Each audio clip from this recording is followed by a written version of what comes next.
Alrighty, fellow Shadow Priest, welcome to the guide that you have been waiting for. This is going to be a guide on how to deal damage while getting trained.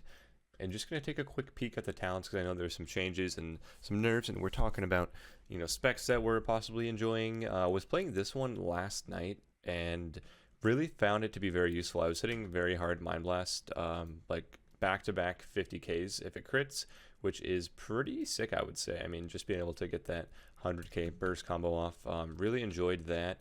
If you're playing against heavy melee cleaves, though, you might find the damnation, improved damnation talent a little bit better. Malediction, add Idle Nazoth, and that is what I will be playing in the clips in this video. But as of last night, I did have that Insidious Ire talented and found it to be very fun. I really liked it. I don't think that the Idol of Yasharj is worth getting anymore, so we're going to skip that for now. Alright, and before we get into the video really quickly, if you guys did want to drop a like or a comment on this video, subscribe, all that fun YouTube stuff does help the channel grow and gets more people active in the Shadow Priest community. So I appreciate every single one of you for, coming to the video and bringing a great discussion to the comments section. So let's check out some games. Okay, before we jump into some gameplay and just looking at how this is all going to play out, I have established a very pro list of things that we can do to kind of help us out throughout the game. So I'm going to write it down in a notepad, and this is going to be really helpful, I think, just to kind of go into the game with these things in mind. So our number one priority is to keep dots up at all times. To do this, you must manage your damnation/shadow crash properly. So what does that mean? Well, throughout the game, there's going to be a situation where either the DPS get dispelled, they don't have dots on them, or the dots just randomly fall off. And then we're going to take a look at our action bars and think, what's the next best way we can keep our dots up? I've got a Shadow Crash coming up in 2 seconds, or a Damnation in 10 seconds, and obviously you'll want to shoot that Shadow Crash and get as many people dotted as you can. The other part to this is Damnation is going to synergize very well with Unfurling Darkness, and that is a talent that will give you an instant VT after using Damnation. So every time you use Damnation, you want to make sure that that Unfurling Darkness ICD or internal cooldown is off. That way you can dot 2 people in 2 globals. Otherwise, you're going to sit there fake casting yourself to death, get pummeled, and die. So we're going to touch on that again later in the video. And then 2, we're going to make distance while using instant casts for damage. So we're going to rely a lot on instant casts, a lot on procs, a lot on Purge, and Devouring Plague. Purge will help you generate Insanity to get Devouring Plague, which should be close to your top damage. The next part, we're going to combo, we'll just put this in the same one actually, combo Fade plus Feather to make distance when DPS are rooted or stunned. Sometimes you want to not always run away while they're stunned, and when you see that your partner has stunned people for you, you can identify windows to cast. So let's put identify windows to cast.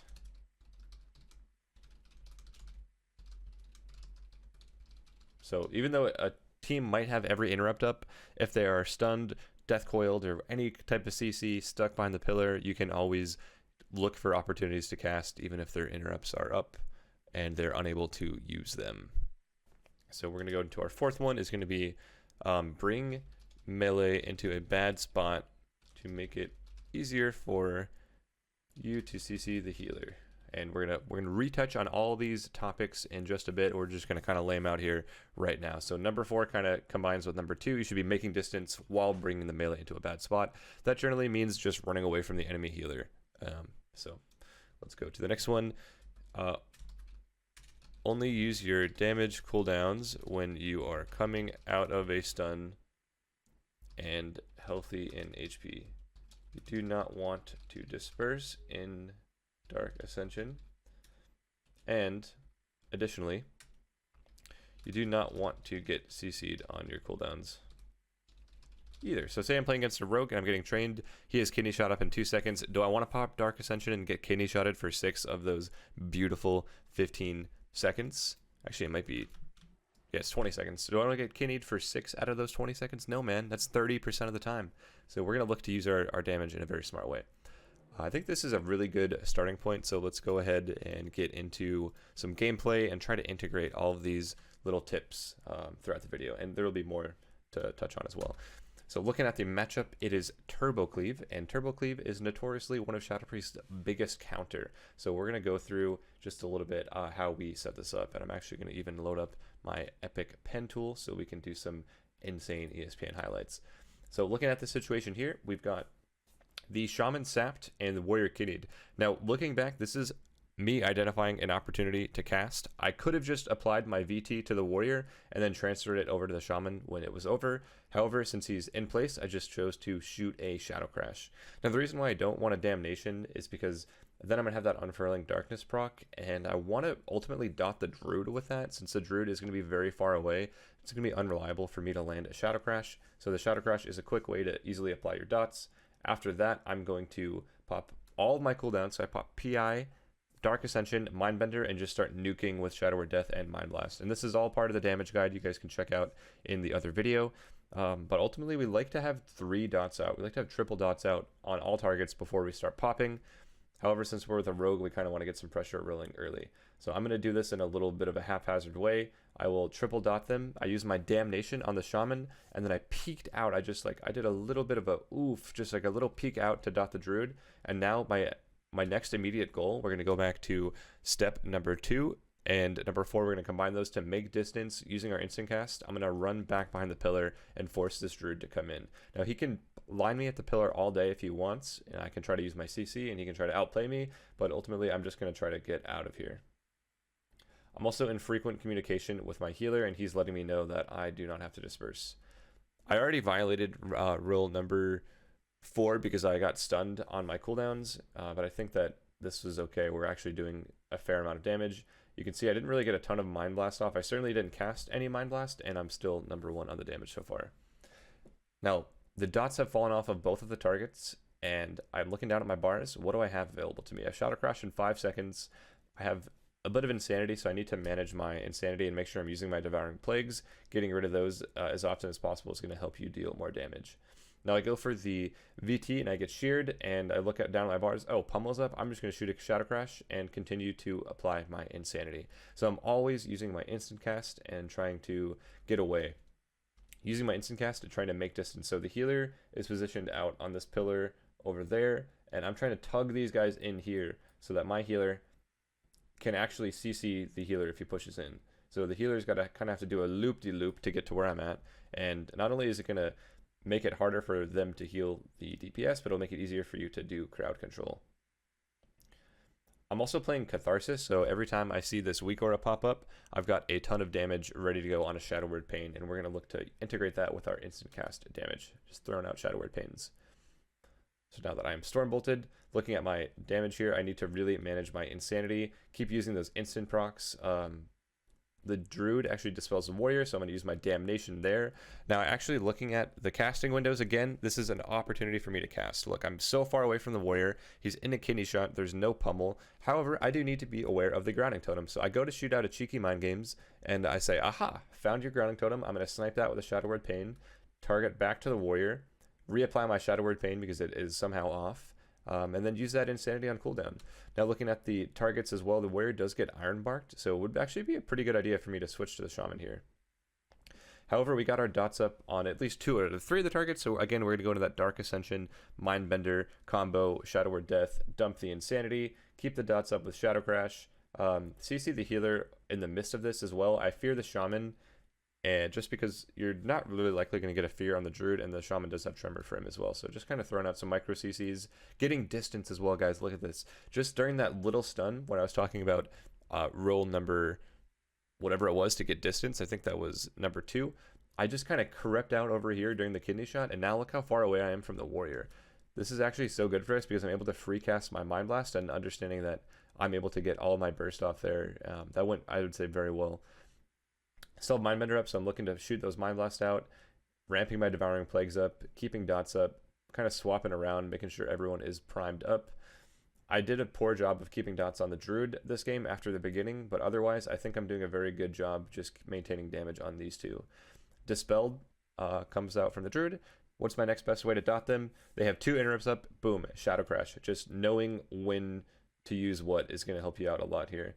I get interrupted on Mind Blast. Notice I'm immediately pressing Purge. Purge is going to generate Insanity as well as reduce incoming healing on the Warrior. So he's almost clean. He's got 2 hots. I target the Shaman, Purge him. He's completely clean. And now that I'm far enough away, this is the beauty of the positioning strategy that we're talking about, making distance and kiting away from the healer. So the healer is out over here. The Warrior he's stuck in a pickle because if he charges into me, he then overextends his healer, and I'm just going to keep doing this thing where I tug him back behind the pillar. So I'm kind of like baiting him into my van because I want to give him some candy.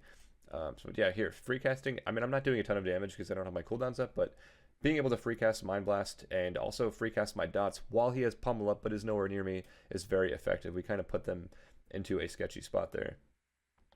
So I actually disperse because I get low enough health that I think I might get executed, but my evoker saves me. I'm going to cancel my disperse because I've got so much distance here. Apply my damnation to get my dots back out. CC the druid and just go completely nuclear. So I'm going to kill the grounding. We will stun the druid as soon as we can and just pop all my damage. Yeah, man, big damage, big damage. Silence the druid into a stun. Fake cast, instant Mind Blast, instant Devouring Plague, instant Mind Spike, and he should die. I didn't even press his Mind Spikes, but you kind of get the picture. This is I would say a very very strong example of how you can not play perfectly but still do more damage in the arena. And I'm playing against, you know, Fury Warriors and Enhanced Shamans, playing with a rogue. I out damage a rogue. Like, this is pretty much as good as it gets in terms of being able to keep your damage up. I didn't do a perfect job, but you know, in an ideal world, I would have dotted the druid more. My CC would have been a little bit stronger in the opener. I don't know why we didn't really CC the druid in our opener, but yeah, I think that was a pretty solid match, I would say. Taking a look at the damage breakdown, you're going to see Vampiric Touch, Devouring Plague, and then Shadow Word Pain. So Vampiric Touch should always kind of be your number 1. Devouring Plague, if you're doing well with your Insanity, will be above Pain, but you might see that below it a little bit. You can see Catharsis also cranking, those AoE Shadow Crashes coming in clutch, and then Mind Blast after that. If I'd been playing the Talbotars build, I think I would have done maybe even a bit more damage this game. Alright, we don't want to go too long into this video, but for those of you who are still here, thank you for watching. I appreciate every single one of you. Looking at the matchup here, we have DH, DK. Oh man, this comp is not fun. It is going to be really hard to outdamage a DK, but we're going to try. So looking at our best ways to dot people, pretty typical for the healer to dispel the first damnation, so maybe sometimes it's worth waiting for them to get CC'd for you to press it, but in this situation, I just reapply my dots with Shadow Crash. I'm going to pop all my cooldowns, Power Infusion, Mindbender, Dark Ascension, dump that Insanity, Shadow Word Death, try to hope for an instant Mind Blast proc. There's a lot to really fake through here, so I have to be very careful. Definitely want to utilize these Void Tendrils here as well, root all the pets and get away. That's exactly what I do. The DH is blurred, the priest swaps, we're trying to maintain dots on everyone. Even if you don't have, this is actually I didn't touch on this point earlier, but if you don't have dots up and you're sitting there trying to fake cast, you should always throw out a Shadow Word Pain beforehand, because you never know, you might get interrupted, you might get CC'd. It's better just to have that initial Shadow Word Pain up, that way you are generating Insanity and looking to fish for those Mind Blast procs. So just keep that in mind. If you have no dots up, always better to throw out a Pain and then start fake casting rather than to sit there and basically get kicked with no dots up.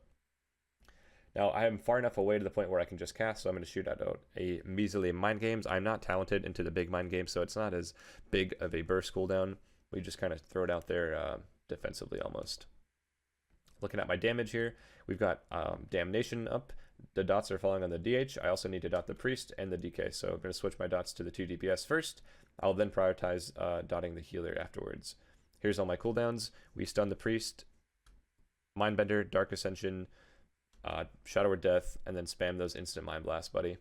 Since the DK, or DH rather, is Pain Sept, we are looking to push in here and get some additional CC as it ends. I have to go through fakes again, so I'm going to shoot a Shadow Crash. Actually miss it horribly, but I do dot the pet. Keeping all the instant damage up. Now I could sit here and try to re-dot him because he has no VT, but I'm just going to instead go for instant cast, Shadow Word Death, get that Damnation up again, re-dot him, cast some Mind Games, and look to get those dots back up. Very annoying getting Chain's Device because, as you can see, a melee DPS can kite a Shadow Priest for some reason in this expansion. I don't really know why that is, but Feather and Fade is really helpful as well. So Triple Fear, keep those instant casts going. There's going to be a Shadow Crash incoming to keep the dots up, stun the Priest off the silence, drop a psyfiend out, don't have enough mana to shield it. It's also on cooldown, so tragic, but end up just winning the game. And I didn't out-damage the DK this match, but I did out-damage the DH, and I did do a fairly good job, I think, of keeping the DPS going. Well, apparently I didn't out-damage the DH either, but you get the point. I still did damage while getting trained, and that is the purpose of this video.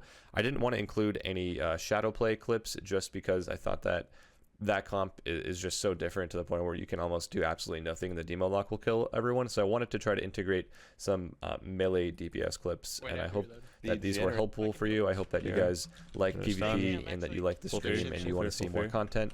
Let me know what you want to see next. I hope these tips were helpful. If you need any other questions, just drop them in the comments and I'll do my best to get back to them. Also, make sure to join the Discord where we are pretty active in the community, whether it's me or someone else answering your questions, talking about strategies, comps, and talents, stuff like that. But yep, we'll see you in the next video. Thank you guys so much for watching.